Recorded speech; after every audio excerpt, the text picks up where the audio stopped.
right, I'm really psyched about this one. This one, I mean the Ixora plant. I had one years ago. I don't know what happened to it. It's gone. But I just got a new one, and I'm super psyched because it was love at first sight. I mean, look at this thing. It's picture perfect. I mean, definitely just full and round and lush.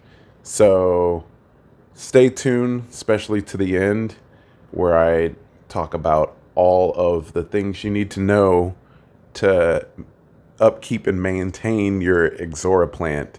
But before I get any further, once again, please, like, subscribe, and look out for clicking that bell to get future notifications on my other videos.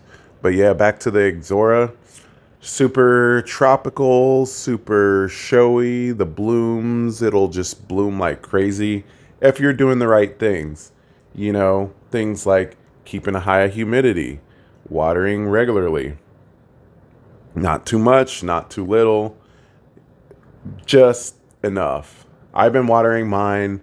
I actually don't have it as an indoor plant right now. We're in the middle of the summer, kind of towards the tail end of the summer, and it is thriving in full sun. There's great humidity outdoors right now.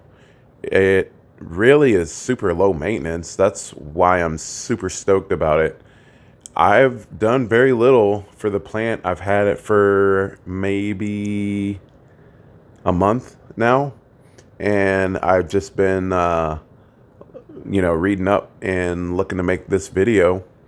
So the Ixora, I mean, all you really need to know is just a nice, fertile, well-drained potting mix, and let it dry out in between watering. So, at least let the top inch to inch and a half dry out before you go and give it water again.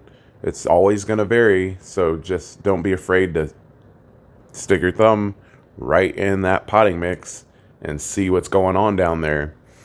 Outside of that, you're looking at just keeping a nice humidity, at least above 50%. 50, 60, you're rocking and rolling. You should be doing pretty good with that. Full sun, however, it can do well in shade. It's just not gonna flower as much.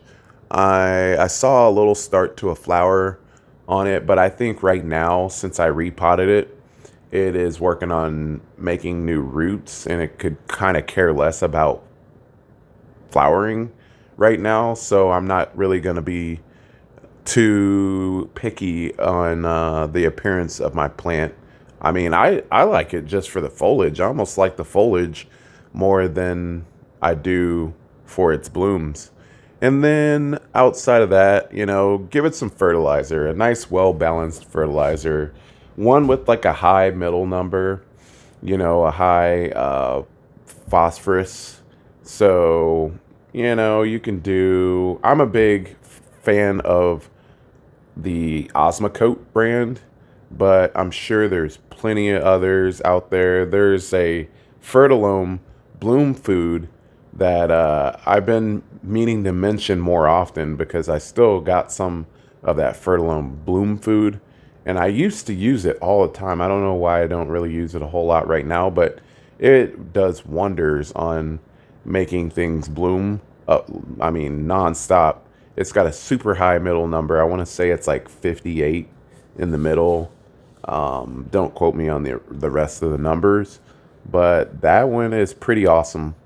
And that's really about it. I mean, I think what I'm looking to sort out is, I think they call this one the Indian Jasmine.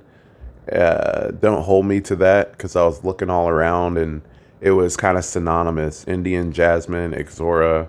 There's a Chinese Ixora. So I just found this at the local garden nursery. It had no tag, no nothing on it. I used the Picture This app to really try to figure out what it was. And it's a lot different from the previous Ixora that I had. So If you have the same one, post it in the comments. Let me know more about what type it is, because I just know it's an Ixora, and there's plenty of cultivars out there. But other than that, I'm super happy about it. I need to get it back outside. It's loving that outside humidity right now, and it's also loving whatever else I'm doing. So I'll keep you posted on how well it's going on some of my future videos. And until then, thanks again for liking and subscribing, and be on the lookout for some of those future videos. See you then.